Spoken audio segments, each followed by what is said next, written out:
तो मुझे ऐसा लगता है मैं इस वाली वीडियो को टैगलाइन दे सकता हूँ वर्स्ट रॉ वर्स्ट रेटिंग, क्योंकि ये कुछ सीन है रिसेंटली मंडे नाइट रॉ का। So hello everyone and welcome back to new video. देखो जो रिसेंटली मंडे नाइट रॉ का एडिशन हुआ था उससे फैंस बिल्कुल भी खुश नहीं थे। फैंस का ये कहना था कि भैया क्या दिखाया आपने शो के ऊपर, और फाइनली जो व्यूवरशिप है जो रेटिंग है वो आ चुकी है सामने, और भाई उसने भी क्या डाला है वर्स्ट रॉ वर्स्ट रेटिंग। तो क्या कुछ पूरी व्यूवरशिप आई उसके बारे में तो बात करेंगे, लेकिन साथ ही में रिसेंटली एनएक्सटी के एपिसोड के ऊपर भी काफी सारी चीजें होती हैं। The people champ the rock की डॉटर का डेब्यू हो चुका, उन्होंने ज्वाइन किया एक फैक्शन को। क्या हुआ वीर और सांगा के साथ में और भी काफी सारी चीजें, क्योंकि भाई आज R-Truth ने बता दिया कि वो नेशनल ट्रेजर है। So without wasting any time let's begin this video. लेकिन पहले हम लोग वीडियो को शुरू करने वाले हैं रिया रिप्ले को लेकर एक बहुत ही बड़ी मैसिव न्यूज के बारे में। तो जो रिया रिप्ले करंटली जजमेंट डे के साथ में उनका पूरी तरीके से अच्छा खासा फ्यूड वगैरह चल रहा है, और भी फिलहाल वो उसी क्लब के साथ में काफी जल्दी उसी क्लब को भी एक फीमेल मेंबर ज्वाइन करेगी, तब रिया रिप्ले के टक्कर वाली बात होगी। लेकिन रिसेंट टाइम में एक अपडेट आ चुकी है सामने, और ये जो अपडेट है उसका मानना ये कि भाई जो रिया रिप्ले WWE उन्हें एक मैसिव पुश देने वाली साल 2023 के अंदर, और ट्रिपल एच रिया रिप्ले को इस वर्जन का या फिर इस जनरेशन का चाइना समझ रहे हैं। अगर आपको याद होगा कि भाई जो ट्रिपल एच का पूरा फैक्शन था पहले,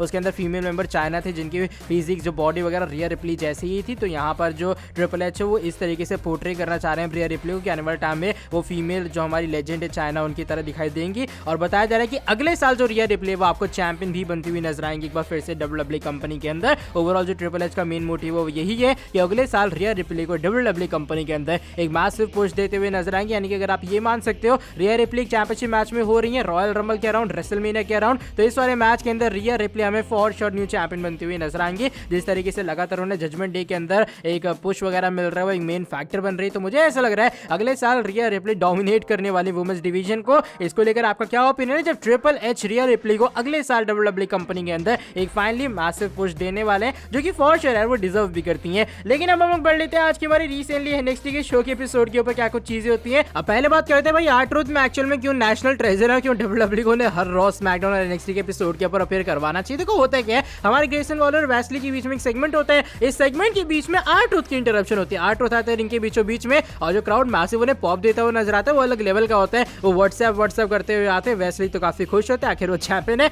और ग्रेसन वॉलर कंफ्यूज होते हैं ये इंसान यहाँ पर करने क्या है। R-Truth इनके बीचों बीच में आते हैं, वो पूरी क्राउड को एक बार फिर से चीयर अप करते हैं, ट्रूथ के मैसिव चैंट लगते हैं एनएक्सटी क्राउड की तरफ से। लेकिन उसके बाद यहाँ पर R-Truth कहते हैं क्या तुम लोग रेडी हो एक स्पूकी एक डरावनी नाइट के लिए, जहां पर, और हाँ मैं आज मास्क भी लेके आया हूँ जिनके हाथ में एक जोकर वाला मास्क होता है। वो कहते हैं क्या तुम लोग रेडी हो एक स्पूकी नाइट के लिए, क्योंकि आज होगा एनएक्सटी हैलोवीन होविक। क्या उसके लिए तुम रेडी हो? आज एक भूतिया रात होने वाली है। अब देखो एनएक्सटी हैलोवीन होविक आज से 3 दिन पहले हो चुका है, लेकिन R-Truth को लगता है कि आज वो उसे होस्ट करने के लिए आया है। तो यहाँ पर क्राउड तो उन्हें सपोर्ट देता है, लेकिन ग्रेसन वॉलर कहते हैं ओ भाई ठीक ठाक है तू, तुझे ये नहीं पता कि आज से 3 दिन पहले ट्रूथ हो चुका है ऑलरेडी। वो यहाँ पर R-Truth कहते हैं तेरा ब्रिटिश एसेंट है, तू यूके का है ना, तो तेरे को समझ नहीं आएगा मैं क्या कह रहा हूँ, वो चल कोई अलग बात है। लेकिन यहाँ पर ग्रेसन वॉलर कहते हैं वो एक्चुअल में ऑस्ट्रेलिया के हैं, ना कि वो यूके से बिलोंग करते हैं, उनके अंदर कोई भी ब्रिटिश एसेंट नहीं है। R-Truth का थोड़ा दिमाग हिल चुका है। आज एनएक्सटी हैलोवीन होविक नहीं है, आज जस्ट एक नॉर्मल शो है, और जो एनएक्सटी हैलोवीन होविक है 3 दिन पहले हो चुका है। R-Truth कहते हैं नहीं भाई आज एनएक्सटी हैलोवीन होविक है, इसलिए तो आज मैं सेलिब्रेट यहाँ पर करने आया हूँ। फाइनली वेस्ली वहां से इंटरप्ट करते हुए नजर आते हैं।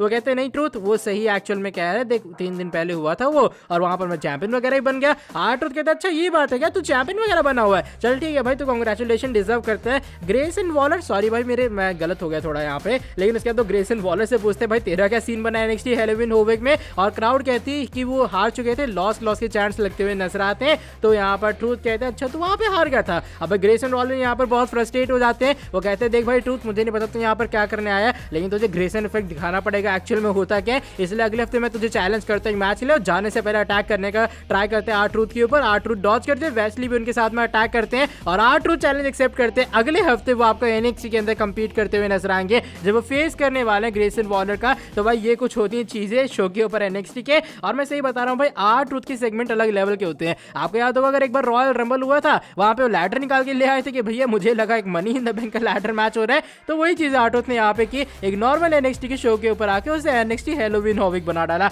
अब बात करते हैं वीर और सांगा को लेकर शो पर क्या कुछ चीजें होती हैं। तो वीर और सांगा हमें अटैक करते हुए नजर आते क्रीड ब्रदर्स के ऊपर, वो आते डायमंड माइन को लेकर एक सेगमेंट कट करते हुए नजर आते हैं। अचानक से भाई वीर और सांगा आते पीछे से और लगातार उनके ऊपर अटैक चालू करते हैं, चोक स्लैम वगैरह सारी चीजें देते हुए नजर आते हैं, और उसके बाद एक डोमिनेशन के बाद वो रिंग को लीव करते हैं। फिर जो डायमंड माइन की हमारी फीमेल मेंबर है वो आती है, वीर सांगा को कन्फ्रंट करती हैं, और वो वाई के जो एक तरह के क्वेश्चन है वो पूछती हुई नजर आती है वीर सांगा से, लेकिन ये दोनों शांति से यहाँ से जाते हुए नजर आ रहे। तो लगे ऐसा है फाइनली अब भाई जो हमारे वीर और सांगा एनएक्सटी के अंदर आज टैग टीम डोमिनेट करते हुए नजर आएंगे, जो कि मेरे हिसाब से इंडियन फैंस के लिए बहुत ज्यादा बेहतरीन न्यूज है। देखते हैं कब वो आते हैं मेन रोस्टर के अंदर। लेकिन अब हम लोग बात करते हैं आज के एनएक्सटी के शो की मेन हाईलाइट के बारे में, और वही the people champ the rock की डॉटर यानी कि सिमोन जॉनसन को लेकर, जिनका एनएक्सटी के अंदर ऑफिशियल वे में डेब्यू हो चुका है। इससे पहले वो आई थी एनएक्सटी के अंदर, उन्होंने एक बैक प्रोमो सेगमेंट कर किया था, दैट्स इट। लेकिन आज होता क्या, जो केसी का पूरा फैक्शन है उसके अंदर एक फीमेल मेंबर रिवील होना था शो के मेन इवेंट के अंदर, और एवर रैनी जो कि यानी कि Simone Johnson and the people champ the rock की डॉटर है, वो रिवील होती हुई नजर आती है एज मेंबर। उनके पहले चेहरे पे मुखौटा वगैरह होता है पीले कलर का,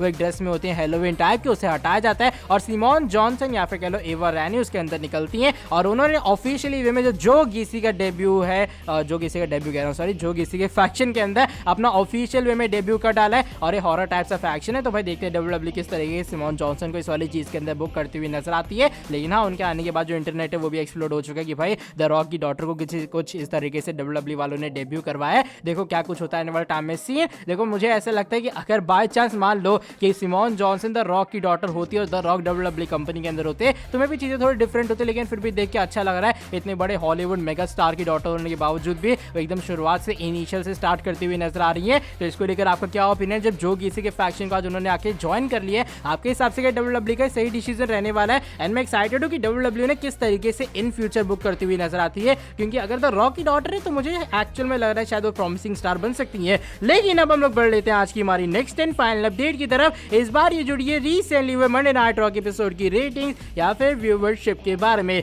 ये जो मंडे नाइट रॉ का एडिशन था, मैं एक्चुअल में बता रहा हूँ भाई, शो पर खास ऐसी कोई चीज ही नहीं है। अगर तुम ये वाला हफ्ता रॉ को मिस भी कर दोगे ना, तुम अगला हफ्ता फिर भी देखोगे, तुम्हें समझ आ जाएगा क्या कुछ हुआ था। इतनी स्पेशल कोई चीज ही नहीं जिसके बारे में हम लोग डिस्कस करें। लेकिन फाइनली जो इस हफ्ते मंडे नाइट रॉ की रेटिंग्स है वो आ चुकी है सामने। इस हफ्ते जो रॉ की व्यूवरशिप आई है एवरेज वाले, वो बहुत ज्यादा तगड़े डाउनफॉल में गई है। इस हफ्ते व्यूवरशिप आई है 1.641 मिलियन व्यूवर्स, जबकि पिछले हफ्ते जो रॉ की रेटिंग्स है वो आई थी 1.804 मिलियन व्यूवर्स। देखो बीच में रॉ का एडिशन हुआ जहां पर भाई एक ही रॉ में इतनी सारी चीजें होगी। ब्रॉक वापस आगे से यूएस चैंपियन बन गए, मुझे लगा मंडे नाइट रॉ बवाल करने वाला है। लेकिन भाई इस हफ्ते रॉ की रेटिंग्स ने भी, रॉ के शो ने भी बता दिया कि एक्चुअल में उसको होने में और भी लंबा टाइम लगने वाला है। चलो घंटे के अंदर इसे ब्रेक डाउन करते हैं। पहले घंटे में जो व्यूवरशिप आई है वो आई है 1.767 मिलियन व्यूवर्स, दूसरे घंटे में व्यूवरशिप आई है 1.695 मिलियन व्यूवर्स, और तीसरे यानी कि फाइनल घंटे में रेटिंग्स के अंदर एक और मैसिव ड्रॉप डाउन आया है और वहां व्यूवरशिप पहुंच चुकी है 1.461 मिलियन व्यूवर्स तक। तो भाई ये कुछ हाल है रिसेंटली मंडे नाइट रॉ के एडिशन का। देखो फैंस का मैं बता रहा हूँ, शुरुआत से उतना इंटरेस्ट रहा नहीं यार शो के ऊपर।